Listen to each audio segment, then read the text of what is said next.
Hello and welcome to the Theology Mill podcast brought to you by Whitpenstock Publishers. My name is Zach Mickle. I am the digital marketing manager here at Whitpenstock, and I'm also the host of this podcast, which consists of interviews with leading authors and thinkers in theology, biblical studies, and philosophy. If you like what you're hearing on our podcast, come stop by our website at whitpenstock.com, where you can browse our catalog and also check out our blog. So you're listening right now to the third and final episode in our Patočka Booth. The Patočka Booth is a series of interviews on the Czech philosopher and dissident Jan Patočka, who lived from 1907 to 1977. The interviews explore his philosophical and political thought, his biography and context, as well as his import for theology, which we get into especially in this last episode. So in this episode, I speak with Dr. Martin Koci. Professor Koci is associate professor at KU Linz, Austria. He is the author of Christianity After Christendom, Heretical Essays in Philosophical Theology, which just published, as well as the award-winning Thinking Faith After Christianity, a theological reading of Jan Patočka's Phenomenological Philosophy, which published in 2020. Martin is also the editor of numerous volumes, the most recent of those being God and Phenomenology, Thinking with Jean-Yves Lacoste, which just published with us at Cascade.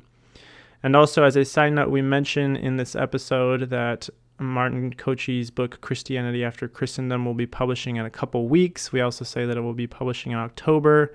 The reason for that is we recorded this episode in October, and then so you should know that that book is now published and available for purchase on Amazon, as well as on the publisher's website. So with that, thank you so much for listening, and I want to say that I hope you really enjoy this conversation.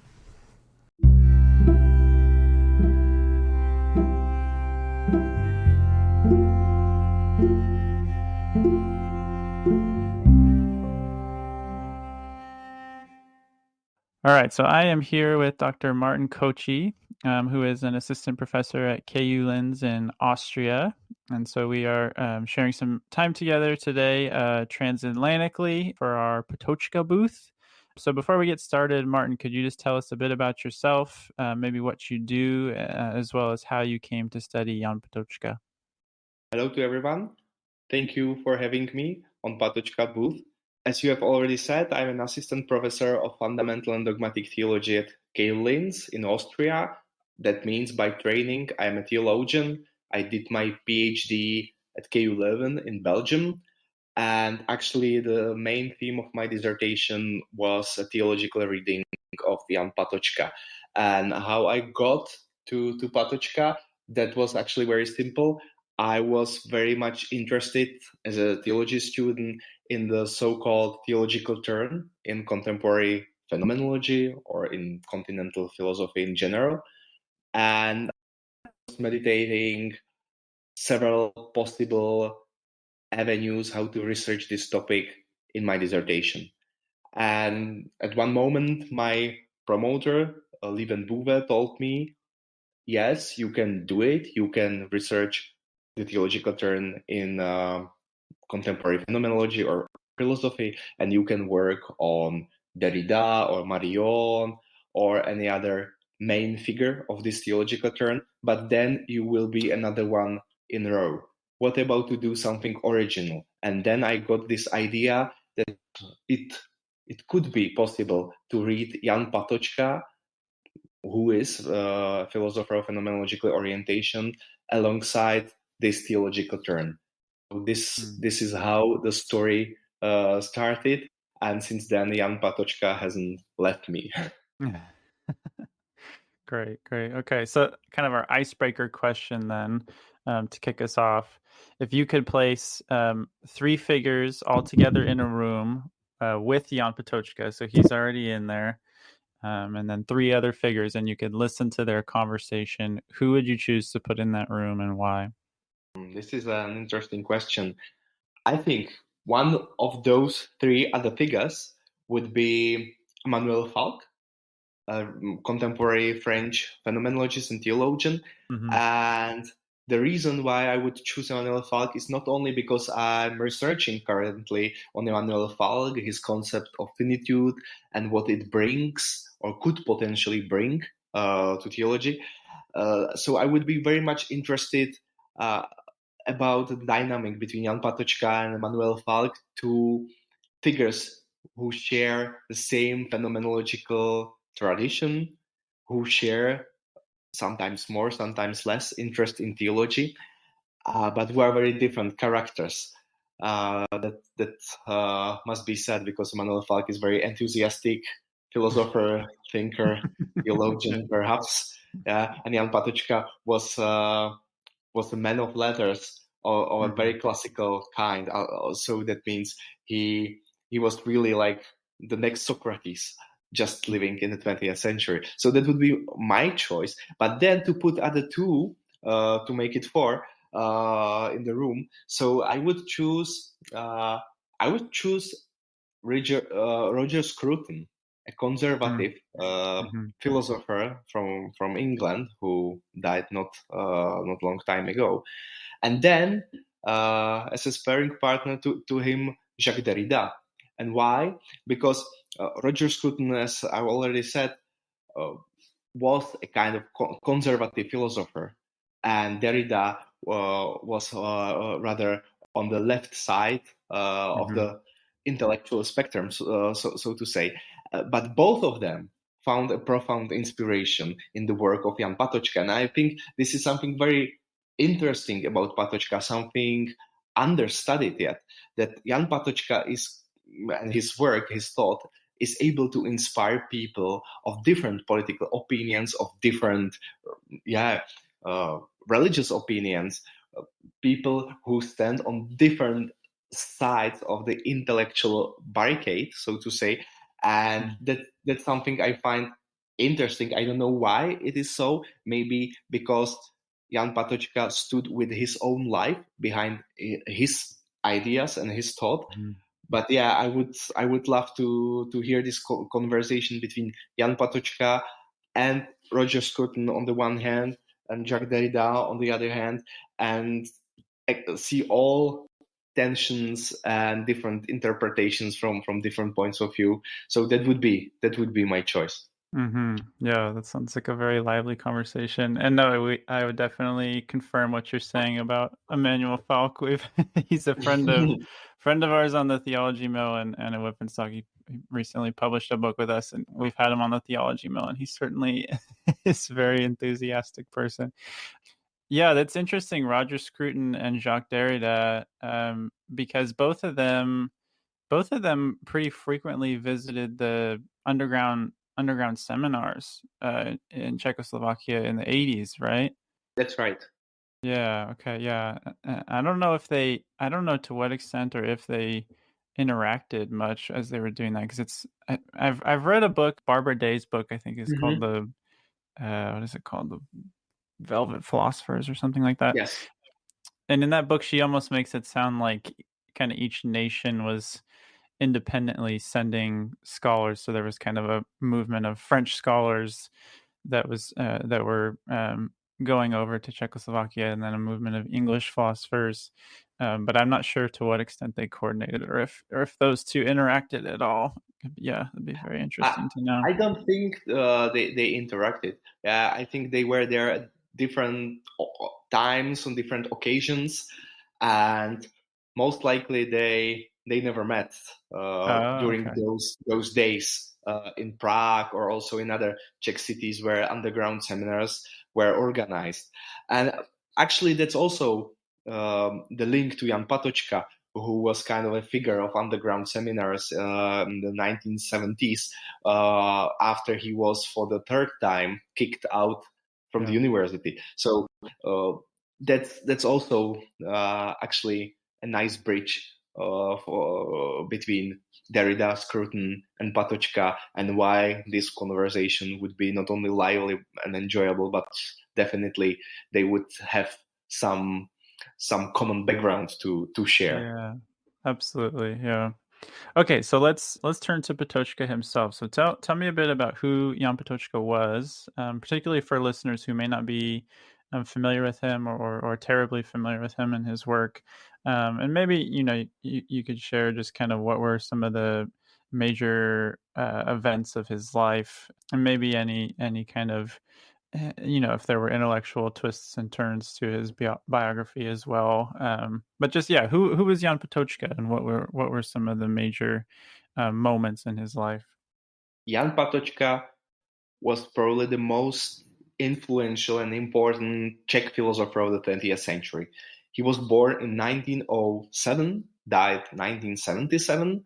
So one can tell that during these 70 years of his life, he lived through almost every breaking event of the European history in the 20th century.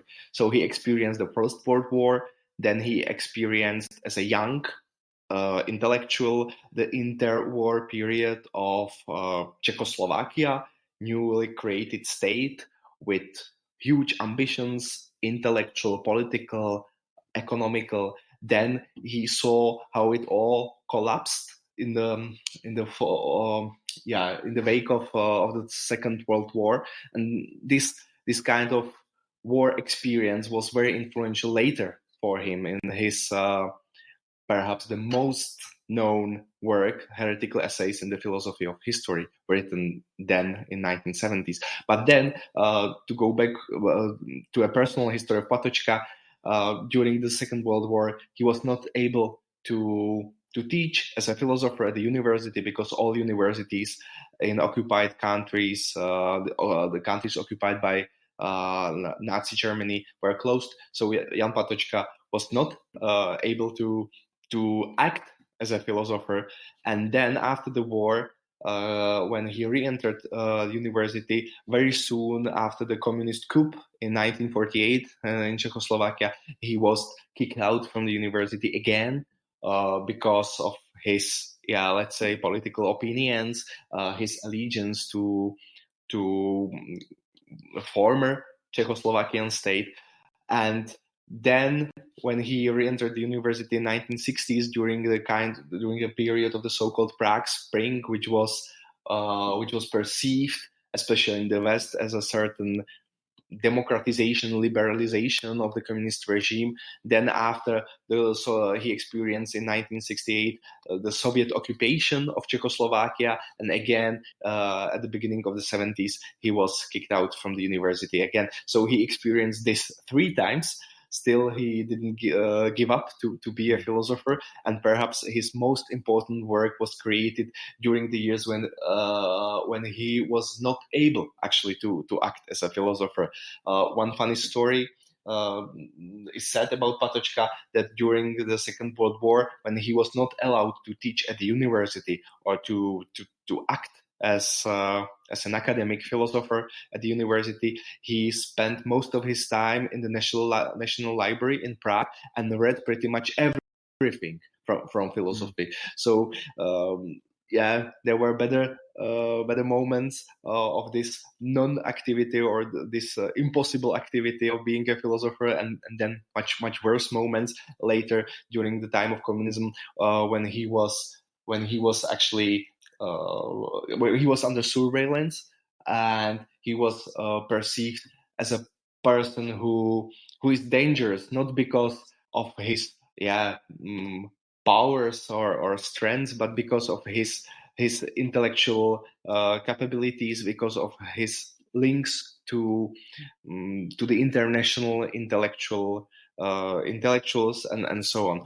And actually, in 1977, the year when Patočka died, he also died after long hours lasting interrogation from the side of the secret police. And about a week after this interrogation, he died because Patočka was involved in Charter 77, which was in the 70s in a very important civic movement. And he was one of the spokespersons of this civic movement. So he was really a philosopher who lived through many experiences, and his ideas and his thoughts mirror his life. So this is his life story in a nutshell. Then, if we go to his intellectual background, Jan Patočka was a phenomenologist. He was one of the last direct disciples of Edmund Husserl. He had also a chance in 1930s to study a short time with Heidegger in Germany. He was in regular contact with Eugen Fink, also another former, also a student of Husserl, and the primary focus for Patočka was phenomenology, and he's also known for developing both Husserlian and Heideggerian ideas further. But next to phenomenology, he was a philosopher of a very classical school. So as I've said, he knew pretty much everything. He read pretty much everything. So during those years when he was teaching at the university, he was able to teach about the ancient, the Greek philosophy, and of course Socrates, Plato. There were and Aristotle as well. Those three figures were his heroes. So yeah, he was really a kind of man of letters.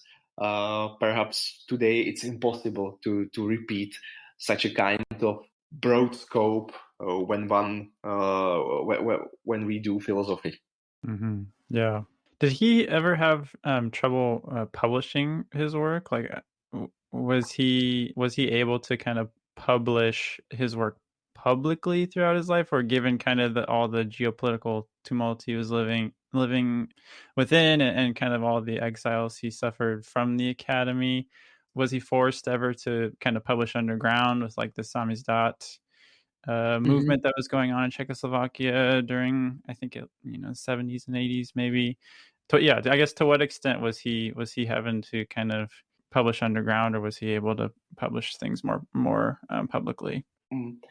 I'm not exactly sure whether he was unable to publish in Czech, like totally banned. But what's certainly true that he didn't publish a lot, and he actually wrote many drafts, many notes.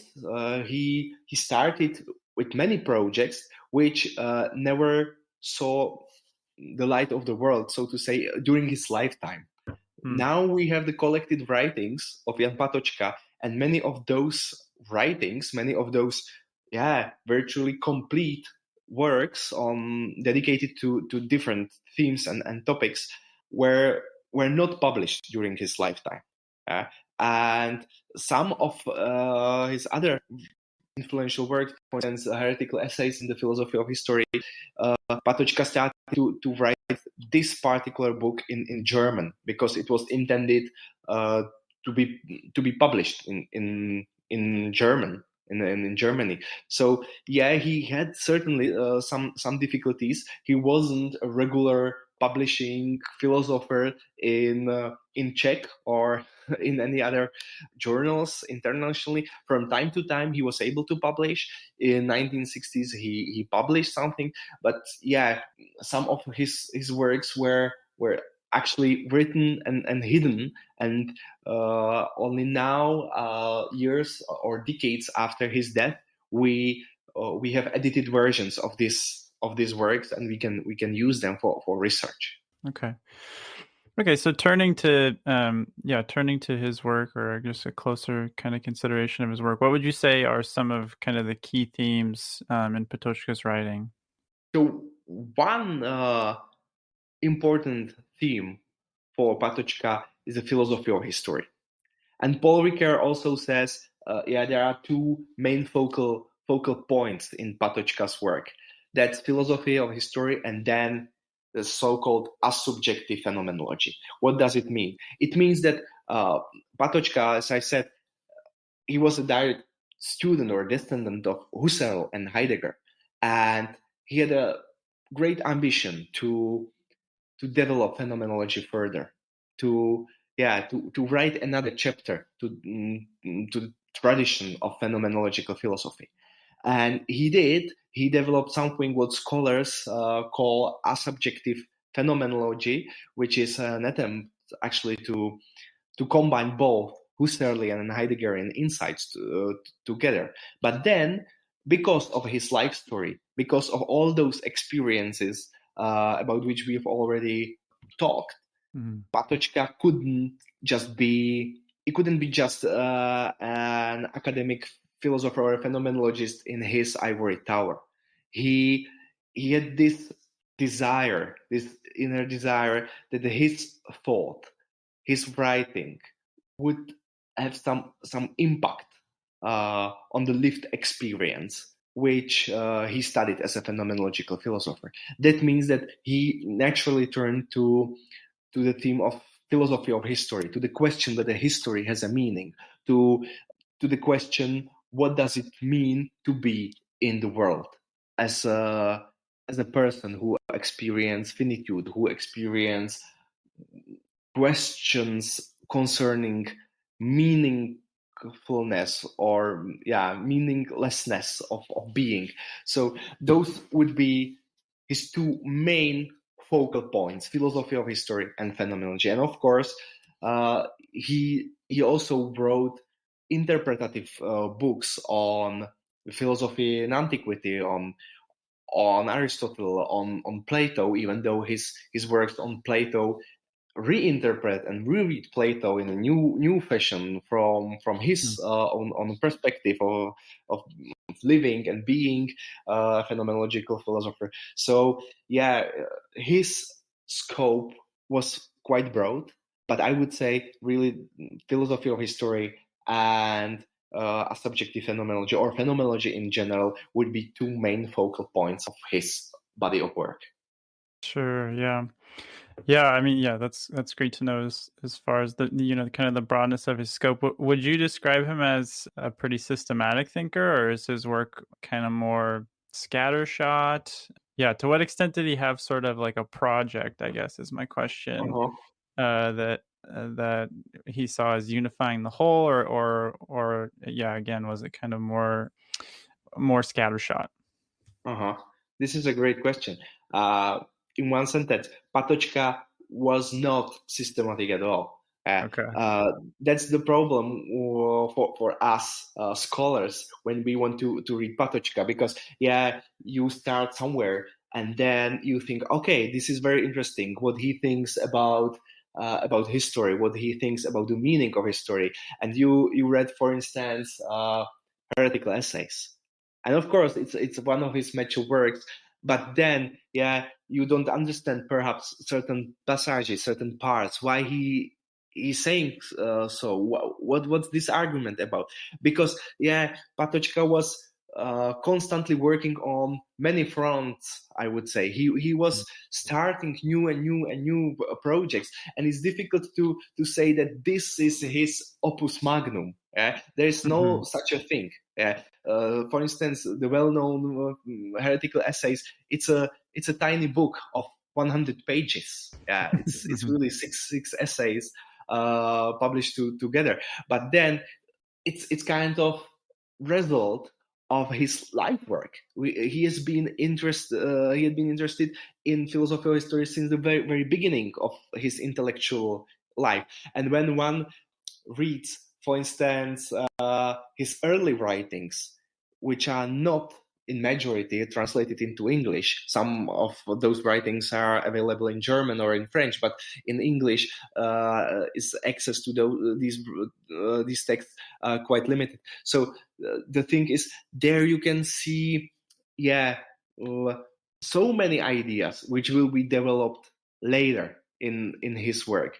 But his work is not systematic at all. So when one wants to study, for instance, asubjective phenomenology, or my topic, Patočka's relationship to Christianity and theology, one has really to go text after text and look for little notes, little hints to complete the picture. I said asubjective phenomenology, but there is nothing like a book on asubjective phenomenology written by Patočka. You have to somehow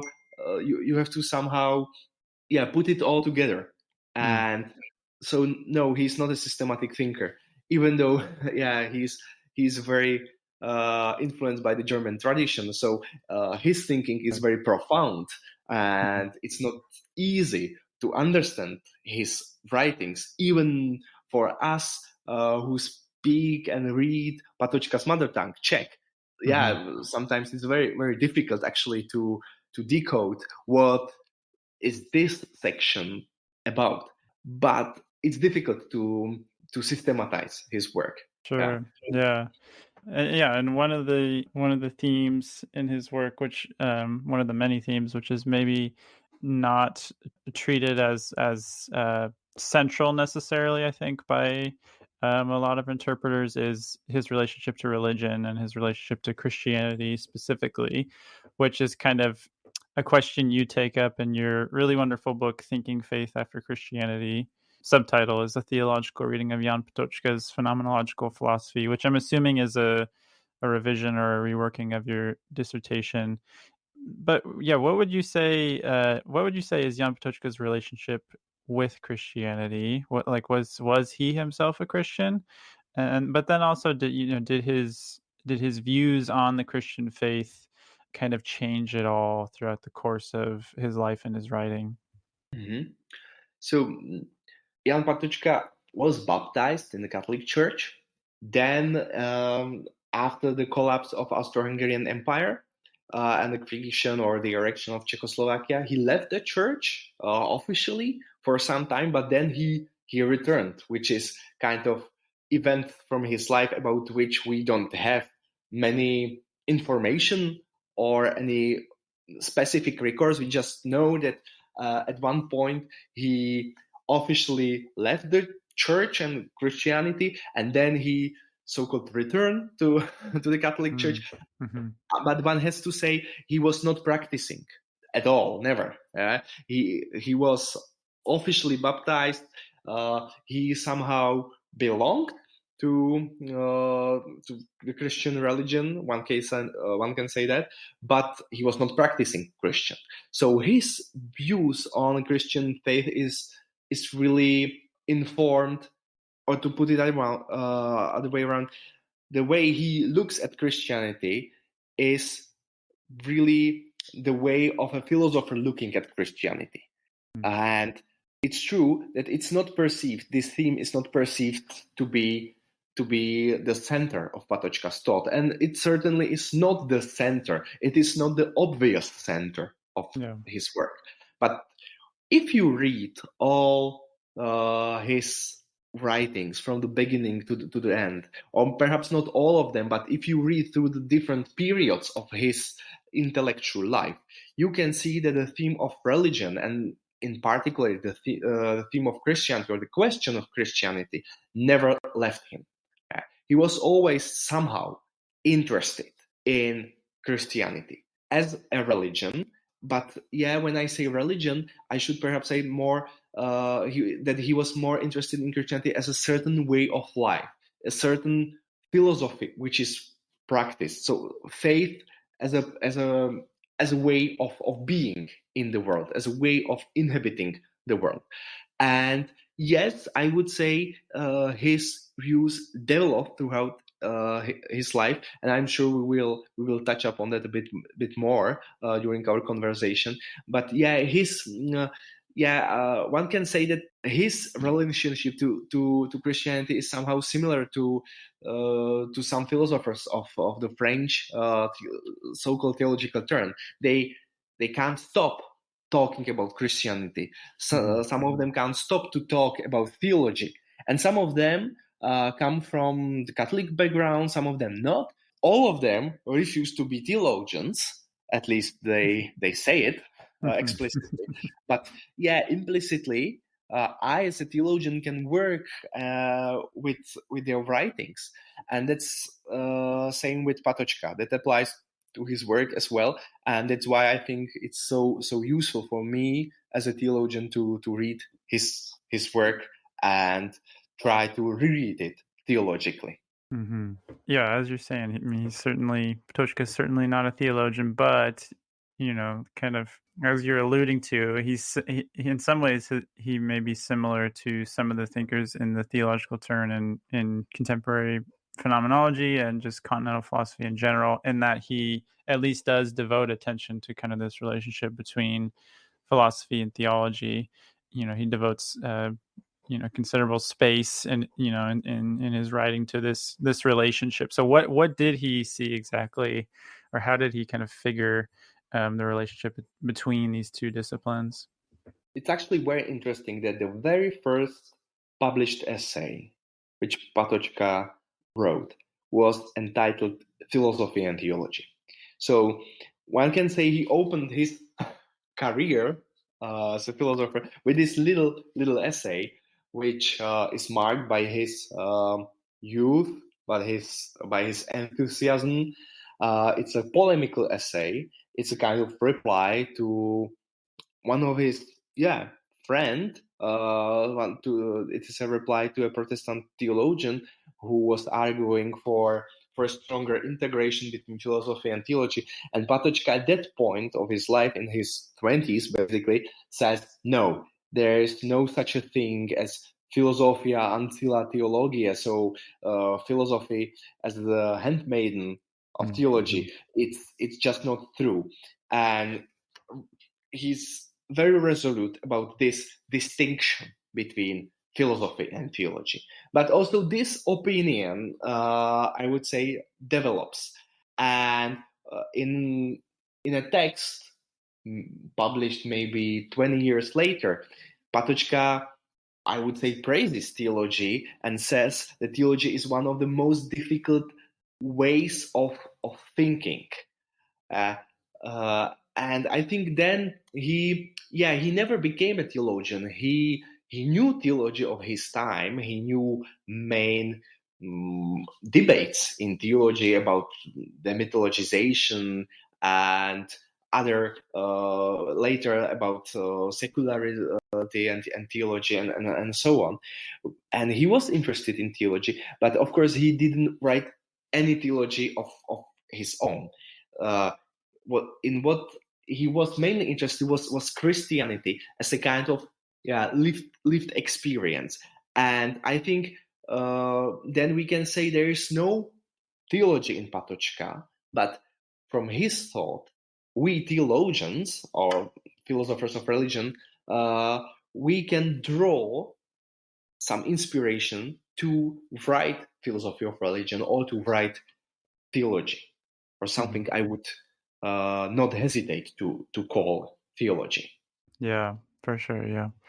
You mentioned in your book that your reading of Patočka is somewhat unique in that you are reading him alongside, or even maybe within kind of this theological turn in French phenomenology. So looking at kind of particular figures like ones you mentioned, Jean-Luc Marion, Emmanuel Falque, but also Jean-Yves Lacoste and others as well. Now, Patočka, of course, did kind of precede these figures to an extent, right? He, as you said, he died in 1977, and this kind of theological turn, this movement, really, it seems, sort of took off, in France in the 80s, as you say in your book, right? Kind of with the publication of one of Marion's books. But in what ways do you see Patočka's thinking bearing any kind of resemblances or similarities to what some of those figures in the theological turn are up to in their work? That's a wonderful follow-up to your previous question about Patočka relationships, about Patočka's opinion concerning relationship between philosophy and theology. Because, before answering concretely what are resemblances to this group of French thinkers, I would like to say that Patočka and the theological turn, it's a very interesting thing, because, as I said, Patočka never felt to be a theologian. He never wanted to be a theologian, and I'm sure that he maintained the border between two disciplines in place. But on the other hand, Patočka never hesitated to venture into the field which is nowadays covered by these authors of the theological turn. And nobody suspected that Patočka is a theologian. Nobody suspected that his ideas about Christianity is kind of crypto theology, as it is case, for instance, with Jean-Luc Marion, Emmanuel Levinas, etc., who were accused by Dominique Janicot to commit actually this heresy of the theological term. And I think that's precisely because of the date of Patočka's death. He died in 1977, before this entire debate about the theological turn, this mostly formal debate about the theological turn, whether it happened, whether it didn't happen, whether it should have happened, what does it mean that it happened or shouldn't have happened or happened. I don't know. I'm already lost in this formal debate whether Marion is a theologian or philosopher enough or theologian enough. So Patočka was not part of this chaos, so to say. So he was quite open as a philosopher to reading, rereading, and reinterpreting certain questions which are not only philosophical questions, but also questions interesting for theologians. And I think this is the resemblance of Patočka with Marion, Lacoste, and Falque. All those thinkers are philosophers, or they say we are primarily philosophers, and all those thinkers are also interested, some of them because of their personal life stories, some of them because it's just very appealing topic in theological questions, or in questions of theological importance, I would rather say. And this is it. This is it. And the thing about Patočka and this, his situation outside this debate, whether he is a crypto theologian or not, the thing is, he is quite free. He asks questions, for instance, the question of sacrifice, the question of certain kind of Christianity for his time, and he's doing it quite openly in terms that he's not afraid to be accused of being a theologian. And in the work of Marion and others, you can more contemporary authors, you can sometimes sense this need to defend their philosophical identities. And Patočka didn't have this need. And that means, in my reading of Patočka, that sometimes his solution, sometimes his meditation on certain topics more original or more appealing to me as a theologian as of those authors of the theological turn in French phenomenology. Sure. Yeah, and it does seem like his remarks about Christianity are often quite cryptic. You note this in your book many times, how sort of difficult, and you noted this earlier too, how difficult, I mean, just in general, how difficult he can be to read, but also, some of the things he says about Christianity, it's quite difficult to understand what he means by them. But again, perhaps, as you were saying, if we kind of look and comb over his entire kind of oeuvre, perhaps we can start to kind of piece together his views on this religion, which is, in many respects, kind of what you've done in your book. But yeah, so in his Heretical Essays, for instance, he writes, I'm going to quote here: "Christianity remains thus far the greatest, unsurpassed, but also unthought through human outreach that enabled humans to struggle against decadence." So how do you kind of go about interpreting this statement, which seems pretty enigmatic, but perhaps more specifically, what do you think he means here when he uses this phrase "unthought through"?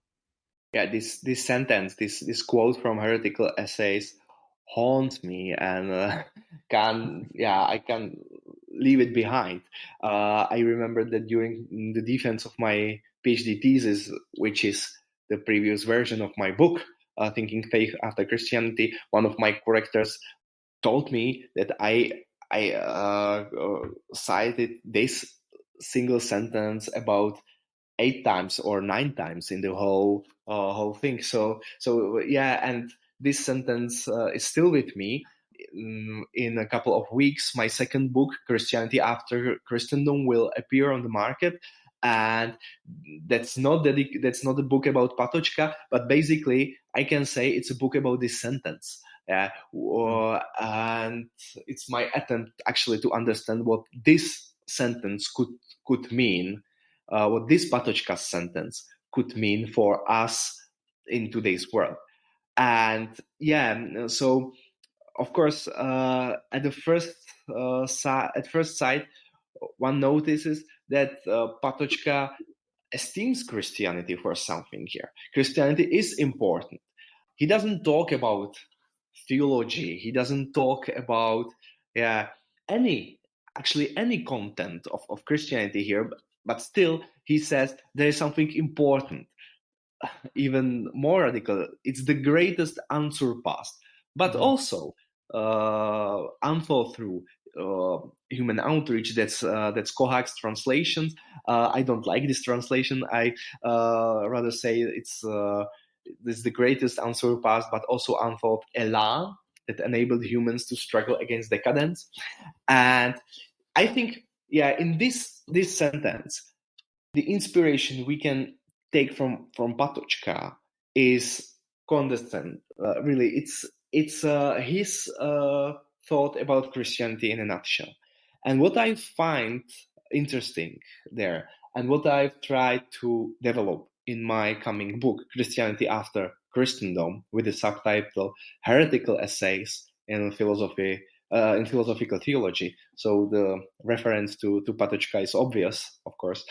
What I find in this sentence intriguing is that Patočka sees Christianity as something what equips human beings with certain faculties and capabilities, namely to struggle against decadence. And I think this is what's greatest and unsurpassed, but also unthought through in Christianity.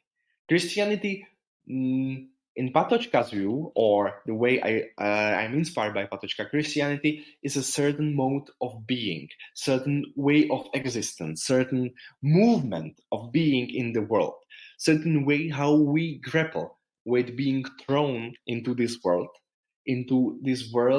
which is full of problematicity, full of questions, full of meaninglessness, and we have to struggle for meaning. We have to struggle not to give up. Just the very first experience of being human, the experience of finitude, today very well described by Emmanuel Falque, for instance. It's something what makes us unsettled, what makes us to shake, what makes us to be shaken, which is another term of Patočka. So Christianity, I think, not because of its religious content, but because of its existential content, it's something what, in Patočka's opinion, allows human beings somehow to process this experience, this naked experience of being in the world, including the experience of finitude, including all the questions about meaning of history and human life. And very important thing for Patočka in this is in this reference to Christianity is that, in contrast to philosophy, which requires or presupposes or postulates certain reflection on all those realities, on all the problematicity of the world, finitude, etc. Christianity, as a kind of lived reality, is open to everyone. In other words, one doesn't have to be or become an intellectual to come in terms with all this unsettling and shaking being on which he or she partakes. And this is why Christianity has never ceased to be important for Patočka. And this is how I actually read or reinterpret this sentence, that it says us that Christianity is a very important way or movement of life from which we can learn how to handle, how to grapple with our finitude, with our questions, with our problems, without intellectualizing, without rationalizing these problems, these questions too much. Of course, I'm an academic theologian, so I'm now saying it in many words, in many concepts, perhaps. But Christianity as such is a space and time, I would say as well, which incorporates certain practices, certain lived experiences, which fulfill the ancient ideal of care for the soul. Yeah, sure. Okay. Yeah, just a couple of follow-up questions on this quotation, which, yeah, as we've said, is enigmatic, but perhaps also very rich. You said you prefer to interpret this instead of as outreach, but instead as kind of the greatest unsurpassed, but also unthought through elan. Is that a French word? What does that word mean? Yeah. It's it comes from French, and I think that Henri Bergson, whom Patočka read, certainly talks about elan vital. I would talk about the force of life, something like that, something what keeps us going despite everything. And in the original of this sentence, in the Czech original of this sentence, it's not human outreach or human elan. It's just simply elan. It's just simply this, I would say, movement, this force which we have before we think about it. But we have to find space and time how to live through it, how to somehow incorporate it into our existence. And this elan, this force of life, this movement of life, enable us humans to struggle against decadence. That means against giving up, against living in decadence. For Patočka is unreflected life. But as I've said, in Christianity, you can live the ideal of reflected life without being an intellectual, without becoming a philosopher. And I think this is the greatest achievement of Christianity for Patočka. That what Plato, at one point, he says, at one point in Heretical Essays, Patočka mentions that Nietzsche is right, that Christianity is a Platonism for masses. But he means it positively. It's a positive interpretation for Patočka. It's a good thing that we have something which enables everyone to live through struggles of being in the world. Yeah. So this struggle against decadence, is there kind of an ethical call here as well, would you say? I think ethics is a consequence of it, but here we move on the level of ontology. It's more, of course, Heidegger and Heideggerian tones run under this this theme, and so ethics is only the consequence. So to take certain action or to refuse certain action is the consequence of our ontological state.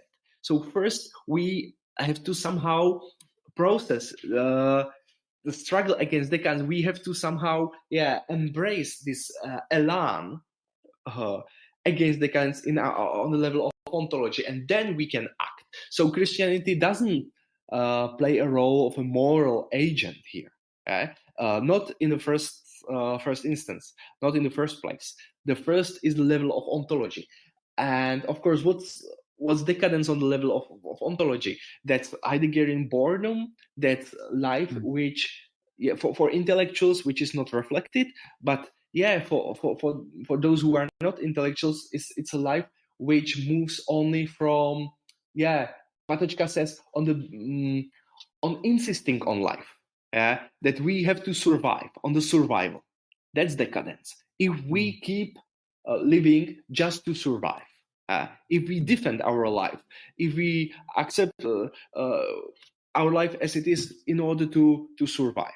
But Patočka says, sometimes the greatest thing in life you can do is to give up life freely and voluntarily. to become a sacrifice. But of course, this is very very problematic, very again very enigmatic part of his thought. But the point is that Christianity enables humans to struggle against this ontological decadence. Sure. Okay. That's very helpful. Thank you. Okay, I wanna talk about problematicity, and then the solidarity of the shaken, which are kind of two pretty provocative theses in Patočka's work.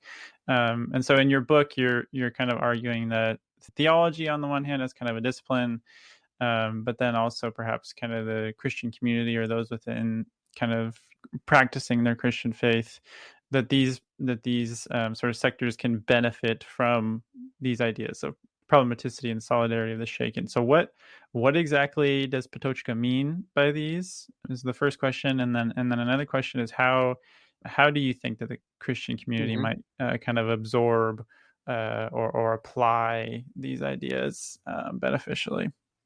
So problematicity is basically what we've been describing just now, that we realize that our situation in the world, our situation of being in the world is peculiar, that we grapple with our finitude, that we grapple with the meaning of everything what we are doing. We grapple with the question whether everything has a meaning or not, whether history has a meaning or not.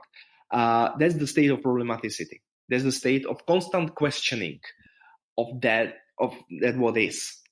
And I think theology now on the academic level, on the intellectual level, can learn a lot from this consciousness of problematicity, because sometimes theology acts as asking questions while knowing answer beforehand. We ask questions about this or that, but we know the solution, and we will tell you at the end of the book. So I think Patočka's sense of problematicity is a very good methodological tool for theology, how to avoid being flawed and being intellectual travesty.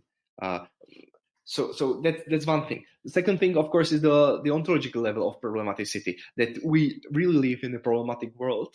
That's our daily experience, but also our being. This problematicity is within us. It's not just the outside world which attacks us with those questions. The question of finitude, grappling with finitude, the question of meaning. That's our inner struggle. So problematicity is a kind of lived experience everyone has, even though not everyone needs to reflect on it. So that's somehow our pre-reflective state. And then those who reflect on this problematicity, or those who somehow process this problematicity in a Christian community, for instance, they are united in something what Patočka calls the solidarity of the shaken. This shakenness, this being shaken, refers again back to grappling with finitude, being in a peculiar situation in the world, being thrown into the world. And those who somehow work out through this experience, they experience certain solidarity among themselves, even though this solidarity is not a typical kind of solidarity. It's not necessarily a confraternity. It's not political opinions. It's not ethnicity. It's not nationality. What creates this solidarity? It's just this very naked experience of being shaken in the world, what has capability to put people of various narratives, various identities, various opinions together and somehow create a community. And I think this is pretty instructive for Christianity, actually for ecclesiology, for the way the church as the expression of the Christian community could look like. And this is also something what I try to develop in my coming book, Christianity After Christendom, that the solidarity of the shaken could be taken as the basic ecclesiological concept, how to actually build up community without the solidity of the content, but based on a common experience of all human beings, because this kind of solidarity of the shaken creates something universal, but doesn't negate particularities of everyone who is involved. Because of course, we can have many interpretations, but this being shaken somehow, this naked experience is there for everyone. Mm-hmm. Yeah, this solidarity as kind of an ecclesiological principle, that's really, really good stuff. And I think too, we could even move beyond sort of the church as being kind of a avenue of solidarity, even to kind of what Pope Francis, talks about as like the human family, that there's a solidarity, beyond, even beyond that's sort of maybe cemented in a certain way within the church walls. But even extends kind of beyond the church walls to those who are not a part of the Christian community. I want to turn to for our last question on Patočka, his idea of sacrifice, because I know late in his life he writes a great deal about this, especially what he calls the sacrifice for nothing. And it's perhaps not totally coincidental that his own death and kind of the circumstances in which it happens, which you alluded to early on, it falling after kind of this hours-long investigation or interrogation by the secret police. But perhaps his own death, in other words, could kind of be interpreted as a sort of sacrifice. But as far as his idea of sacrifice and the sacrifice for nothing, what would you say is kind of the main thrust here for Patočka? Mm-hmm. Of course, the theme of sacrifice in Patočka is huge. It's relatively well researched. There are many articles, many studies on sacrifice for nothing. And of course, there is also a debate, what does it mean? I think on which we all agree is that for Patočka, sacrifice is outside the economy of exchange. What does it mean? That when I sacrifice something in order to get something else, I sacrifice my life in order to get the life eternal. I sacrifice some money to get things. So this is the economy of exchange. And Patočka says this is not what sacrifice, what sacrifice in the proper sense of the word is about. And again, he refers to Christianity in this respect. He refers to the event of Christ, even though he avoids naming Jesus of Nazareth as his example. But it's when you read those texts on sacrifice, you know that the one who is discussed is Jesus of Nazareth, the pronounced Christ. So that's also very, very interesting to see this dynamic, this tacit inspiration from theology in Patočka's own thinking about sacrifice, which in his own writings is not necessarily theological, but from which theologians certainly can take inspiration. And the sacrifice for nothing then means no economy of exchange. But what is it then? Yeah, it's what means this nothing? So it could be like for no thing, that you sacrifice but you get nothing back. What doesn't mean is that nihilism. It's not nothing of nihil. It's not sacrifice which evaporates in nothingness. It is sacrifice for nothing. Is that this sacrifice has the moment of sacrifice, the movement of sacrifice, in Patočka's opinion, if it's authentic, has the intrinsic value in itself. You don't need anything else to add to it to make sacrifice full. And of course, there he means that the one who commits sacrifice, for instance, Jesus of Nazareth, basically at the moment of that sacrifice, he changes nothing. The whole passion narrative is an attempt to somehow save Jesus from this sacrifice, right? You can just say that you are not Messiah. You can just say this or revoke that, and you will be fine. Everything will be fine. But then, even though that moment changes nothing, then those who witness this sacrifice, that they can that could mean for them that everything is changed, everything is different.